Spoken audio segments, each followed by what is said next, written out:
J'espère que vous allez bien. maa ngi ci jàmm mbaa yéen a ngi ci jàmm. Alors, je vais être très rapide avec vous. du ma yàgg damay wax lu gàtt intéressant rek après ma dem parce que nag bu wax dëgg yàlla bu fekkee am na ay affaires yoo xam ne dafay xew suñu diggante te comme ni on est appelé à vivre ensemble tout le temps il faut que ñuy waxtaan nag wax dëgg rek te yàlla tax. Depuis vers les coups tey de 17h dama am ay nit ñu ma yónnee ay capture d'écran yu bëri di ma wax ne ma dafa am benn groupe bu tudd groupe Topouka dañu fa dugal comme quoi dama bokk si benn groupe bu tudd Homme Choc yónnee ma benn capture d'écran. Je vais vous raconter une histoire réelle vraiment comme ça s'est passé. Léegi nag nit ku mu neex am na ñoo xam ne seen xol wax dëgg yàlla instant yi mer nañ loo leen mënti wax it duñu la déglu mais dama leen di nettali histoire bu véridique bu réel. En réalité dafa am benn jour ñoom Mamiko génne ci seen groupe bi ay ñoom Prési Cissé ñu tuddoon ay xawma nan ci seen groupe boobu Femme Chic mais comme ñun dañ ko doon tooñ naan ko dugal ñu homme Femme Chic ce jour-là am ay gars yu ne dañu créer Homme Choc.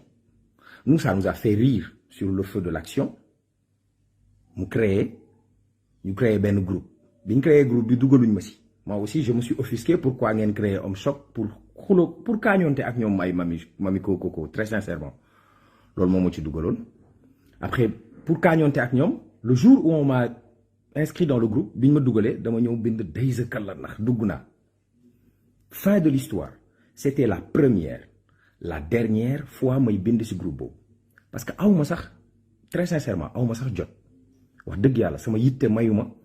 may nekk ci ay groupe di waxtaan wala bay xam lii xew. am na yu bëri yu ma dégg ci groupe boobu tey laa gis conversation yooyu nit ñi capture d'écran ko yónnee ko mais sur le Saint-Coran c'était la première fois mu fay bind Deyza Kalla ndax dugg naa c'était la dernière fois mu fay bind te c'était juste vis-à-vis de Mamiko Coco qui avait créé Femme Chic et nous on avait dit c'était dans le ton de la blague ne dañuy créer Homme Choc man loolu moo ma ci dugal. Mais quand les gens après ils ont dit waa da ngeen di dajale ay jigéen di wax ci handicapé yi très sincèrement c'est pas le cas. Am na aussi beneen groupe boo xam ne ñun dañ ko bokk WhatsApp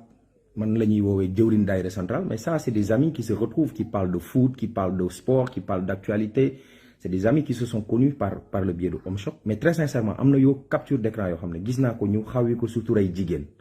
ñàkk ko wekk jigéen ñàkk ko wormal jigéen très sincèrement moi je suis offusqué. Je suis choqué te bi ma ko gisee dama ne lii nit mënu ko wax nit ku ànd ak raison wax dëgg yàlla mënumaa bokk ci ñi nga xam ne dañu war a defar réew mi may bokk ci liy yàq ba koy cautionner. Am na ci yu bari yoo xam ne très sincèrement sur le Saint-Coran billahi barki Serigne Touba mi ma yaakaar tey laa koy door a gis parce que groupe boobu premier jour boobu laa fa mës a dugg c'était la dernière fois mu fay duggaat musuma faa duggaat mais bi ma gisaatee image yi après les gens bon. C'est des raccourcis c'est des raccourcis de facilité que les gens font. Pape si dit Homme Choc kon mu ngi fa kon ñoom ñëpp ñoo bokk lu ñuy def. Par exemple je vais vous donner un exemple tout bête tout con da ngay nekk ci benn groupe bu tudd Galsen Fun wala Tee de Dakar c'est pas parce que da nga bokk ci groupe bi que lépp lu ñu def ci groupe bi dafay solder aussi sa compte. C'était la première fois ma bind ci groupe boobu dañ ma dugal ma ne Deyza Kalla ndax dugg naa à la base c'était juste pour mbalak Mamiko Coco pour wax ko ne ko créer nañ Homme Choc aussi basique que ça mais bon après nag dans tout ça am na ñoo xam ne li ñu def wax dëgg yàlla bi ma gisee capture d'écran yi dama tiit ma ne lii nan la ko nit mën a waxee nit bu ànd ak xel ku war a defar boo yàqee mu ñaaw wax dëgg yàlla bi ma nekkee Sénégal ba léegi musumaa wax wala musumaa def lu ñaaw wala ma koy wax wala ma koy xalaat très sincèrement su fekkee am na ñu jàpp ne man dama bokk ci yooyu wala ku koy cautionner il n'en est rien de tout ça loolu c'était depuis il y a 2 ans page boobu amatuma ci utiliser tuma ko man page bi laay utiliser moom mooy sama compte bu ma am accès di ci publier donc si je dis quelque chose c'est vérifiable parce que c'est certifié donc maa ngi am ñoo xam ne dañuy wax ji mën na ma bañ a affecter man parce que graaw la whatever dans la vie il y a des hauts et des bas am na ñoo xam ne dañ lay bëgg am ñoo xam ne bëgguñu la donc dañuy atteindre ñoo xam ne yow Fifi Gakou mu ne lu tax dana so waleen c'était la première fois ma dugg fa c'était la dernière fois kii yi ma gis nii capture d'écran yi ma gis tey laa ko gis gisaatuma ko billahi c'était la dernière fois c'était la première fois ma dugg si biñ ma dugalee ma bind Dayz Kala ndax dugg naa pare naa si après bon yitte yi bokkul quoi nit ñi aussi man aw ma jot man pour man mooy loolu ñi nga xam ne dañu am par exemple ay plus de 80 personnes ñu ngi ci groupe boobu yónnee nañ ma vidéo photo bi ne ma waa nee na yaa ngi ci groupe boobu j'ai dit non lii c'était il y a 2 ans compte boobu utiliser tuma ko chaque jour que je fais je suis en contact direct avec les Sénégalais et les Sénégalaises donc du ma fi def wala ma wax fi lu ñaaw nit ñi di ma ko xoolee am naa soxna mu siiw autant comme man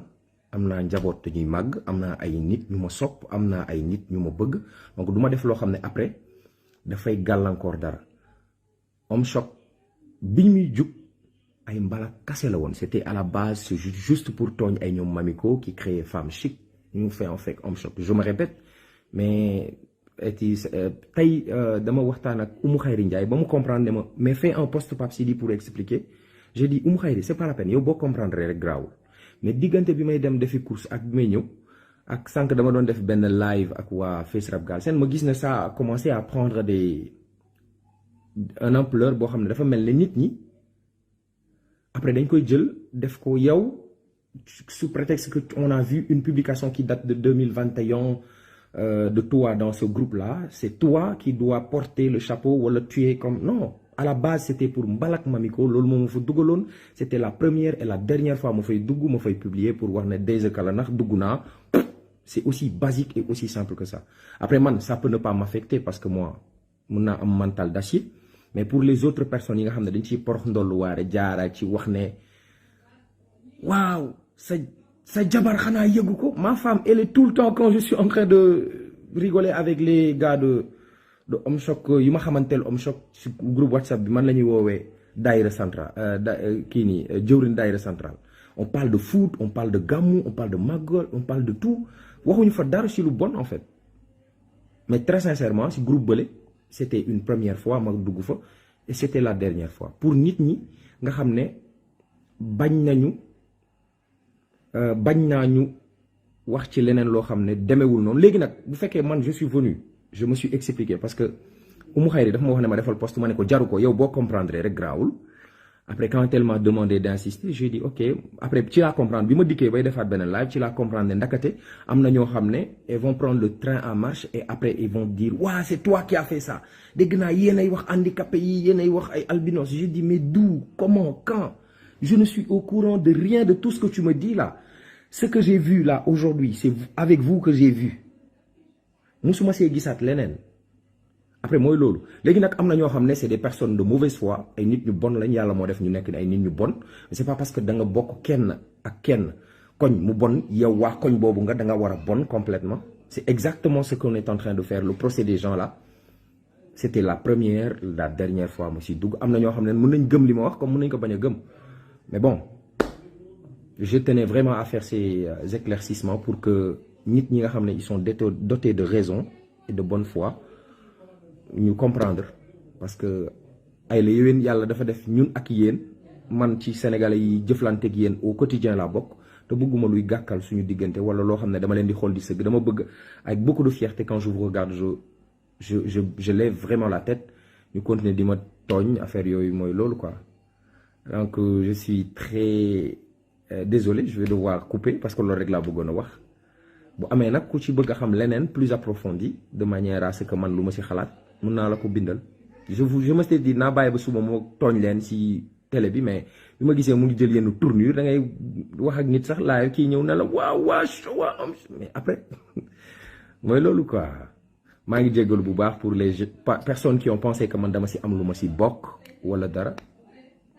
mais bëgg naa la am na ñoo xam ne dañuy dem tagge sama jabar elle est beaucoup plus affectée que moi parce que moom mooy dund coono bi man whatever man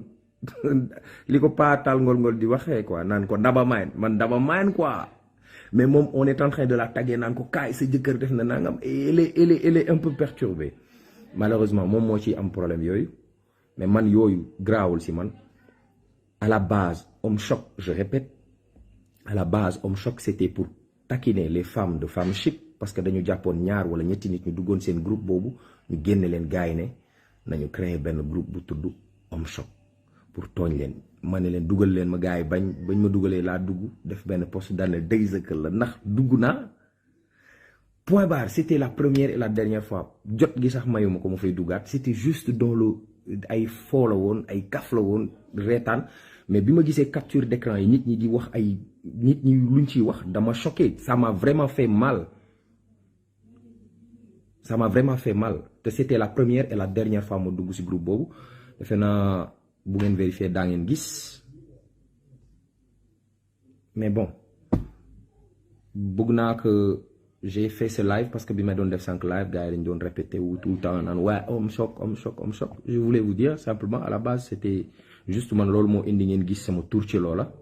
ay foo la woon kaf ak jàppante kaañ ak Mamiko Koko léegi nag bu jëlaatee beneen tournure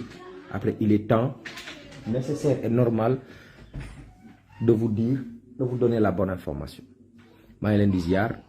à très bientôt. Si vous avez des questions à me poser vous savez à quel point je suis open mind avec vous donc mooy loolu.